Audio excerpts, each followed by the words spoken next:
몇몇 구독자님들로부터 CS와 CX가 다른 건가요? 라는 질문을 받은 적이 있어요. 제 채널에, 제 포스트타입 채널에 전체 공개로 올렸던 건데, 이 전체 공개로 올렸던 포스팅을 이렇게 오디오로 점점 옮길 예정입니다. 이 질문 더불어서 CX 매니저 과정을 결제해도 좋을까요? 그리고 KPI 설정하는 부분에 대해서 질문을 좀 주셨어요. 그래서 그 구독자님 질문을 주셨던 내용이 CX 매니저를 하면 장기적으로 봤을 때 국내뿐 아니라 해외에서도 먹히지 않을까 생각이 들던데 이 생각이 맞을까요? 그리고 두 번째가 싱가포르에서 서비스팀 CS 쪽 얘기하시는 글 보긴 했는데 CX 쪽에서도 수요가 있어서 먹힐죠. CX 배워서 국내 취업하고 경력 쌓은 상태로 싱가포르 취업 도전했을 때 경쟁력이 될까요? 이렇게 메일을 주셨었는데 일단 요지는 이 이제 구독자님께서 궁금하신 부분은 커스터머 서비스, 그러니까 CS랑 커스터머 익스피리언스 CX가 다른 직무인지가 일단 궁금하신 거였어요. 그리고 이후에 비슷한 질문이 짧게 한 번 더 들어왔었거든요. 한번 제가 이 부분은 좀 제가 아는 선에서 답변을 드릴게요. 그리고 숫자로 표현하기 힘든 오퍼레이션 업무 고민에 대해서도 당시에 써주셨었는데 이거 이렇게 이해하시면 좋을 것 같아요. 일단은 커스터머 서비스 그리고 커스터머 익스피리언스, 그러니까 CS랑 CX라고 이제 보통 줄여서 얘기를 하는데 이게 고객과 그 커뮤니케이션을 하고 또 고객의 문제를 해결한다라는 데서 이게 본질적으로 같은데 무 자르듯이 CS는 이거고 CX는 확장된 개념이야 이렇게 말하기는 좀 어려울 것 같아요. 그래서 구체적인 예를 들어볼게요. 규모가 큰 외국계 기업이라고 쳐볼게요. 고객들이 커스터머들이 전화나 이메일이나 라이브 챗 등으로 문의를 하고 문제를 이제 또 제기하기도 하고 그 분들의 피드백을 커스터머 서비스 팀에서 수집을 하잖아요. 그럼 그렇게 모인 데이터를 전문적으로 분석하는 팀이나 분석하는 전문적인 인력에게 그 회사 내에 다른 그 인력에게 보낼 수 있겠죠. 대표적으로 넷 프로모터 스코어 분석을 떠올릴 수 있는데 가공이 되지 않은 이런저런 이제 소비자들의 커스터머들의 피드백을 인사이트, 즉 숫자로 가공을 하는 거예요.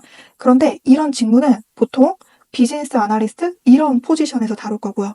관심 있으시면은 구글의 영문으로 NPS 아날리시스로 서칭해 보시면 좋을 것 같아요.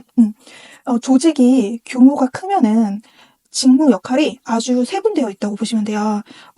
예를 들면은 피자 한 판이 있는데 각각 팀 혹은 부서 혹은 인력들이 한 조각씩 가져가는 거예요. 그러니까 이걸 쉽게 말해서 R&R이라고 보면 되는데 이렇게 사람 성향에 따라서 이걸 좀 치사하게 느낄 수도 있고 혹은 내가 먹을 파이가 딱 있으니까 안정감을 느낄 수도 있거든요. 저는 좀 후자에 맞다고 생각해요. 그래서 규모가 큰 외국계 기업 CS 팀에서 전반적인 고객 관련 모든 오퍼레이션을 한다면은 명확한 R&R, 그러니까 역할과 책임이라고 하잖아요. Roles and Responsibility라고 하는데 이 명확한 R&R이 있어서 이러한 애널리스트 업무를 CS 펑션 안에서 해보시기는 좀 어려우실 수 있을 거예요. 그래서 스타트업 CX로 가면 R&R 자체가 명확할 수가 없고 이건 제 개인적인 경험이에요. 그러니까 스타트업 CX 오퍼레이션 리드로 면접을 보고 일도 잠깐 해보면서 제가 경험상 느낀 바예요. 아무튼 스타트업 CS로 가면은 R&R 자체가 명확할 수가 없고 업무적으로 파일을 나누는 게 좀 힘들어요. 그러니까 한마디로 구성원 모두가 한마디로 구성원 모두가 사막의 용병전사가 되어야 하고 네 역할 내 역할 타령할 수가 없는 그런 분위기라는 게 있더라고요. 근데 많은 스타트업이 이런 분위기일 거라고 저는 생각해요. 그러면은 생존을 위해서 이 기업에서는 세일즈를 올려야 되는데 이 과정에서 구독자님이 이제 질문을 주신 커스터머 익스피리언스 CX 매니저 내지 포지션을 맡게 된다면 관련 포지션을 맡게 된다면 날 것으로 들어온 그런 커스터머들의 피드백 있잖아요.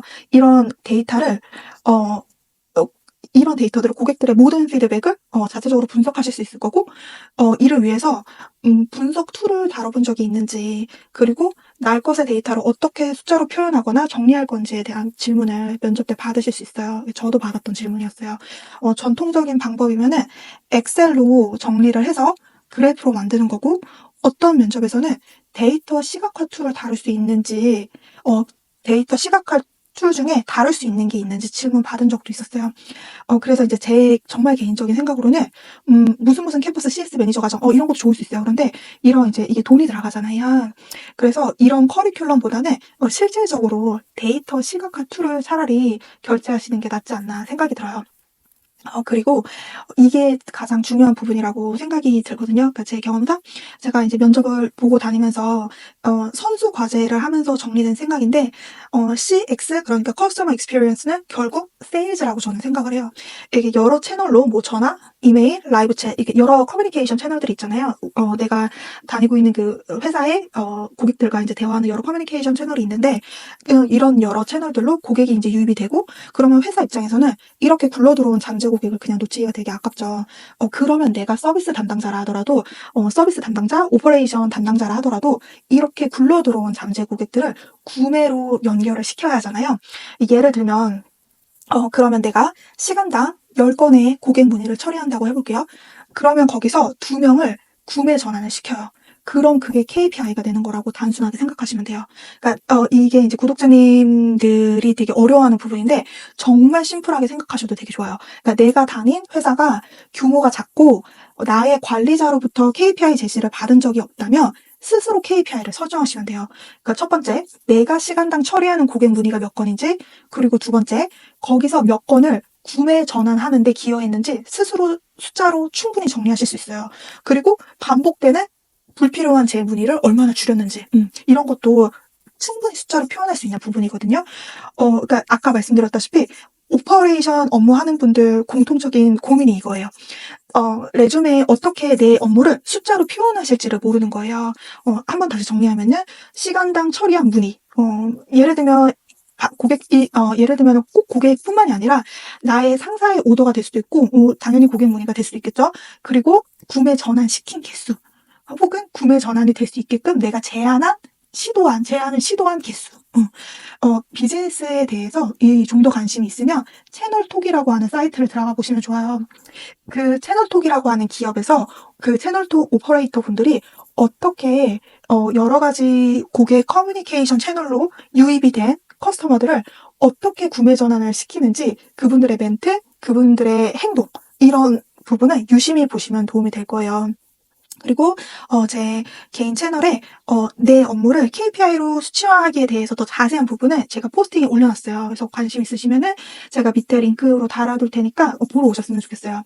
그리고 나머지 질문들 커스터머 익스피리언스 CX 매니저 경험을 쌓아 싱가포르나 해외 취업 가능할까요? 그럼요. 왜냐면 가능성은 스스로가 만드는 거라고 저는 정말 그렇게 생각하거든요.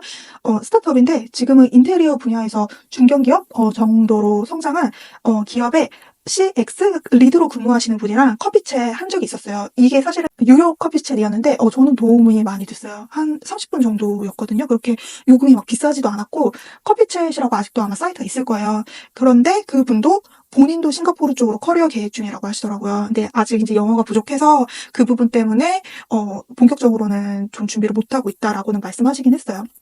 그런데 경력적으로는 본인의 스킬이 되게 탄탄하신 거예요. 그리고 데이터 시각화 스킬 기르고 계신다고 하셨었고요.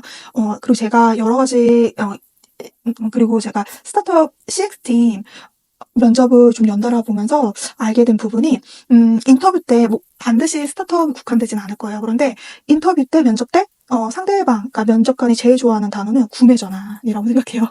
구매 전환이에요. 그러니까 전반적인 오퍼레이션 업무를 할 때 서비스든 뭐든 상관없어요. 경영 지원도 상관없어요. 이런 오퍼레이션 업무를 이제 본인께서 하실 때 구매 전환으로 수치화 시킬 수 있는 거리에 대해서 늘 노트 테이킹을 해두시면 도움이 되실 거예요. 반드시 구매로 그 회사의 어떤 서비스나 제품을 구매할 수 있게끔 전환시키지 않더라도 고객에게 제안이라도 해본 횟수도 기록해두는 게 되게 중요해요.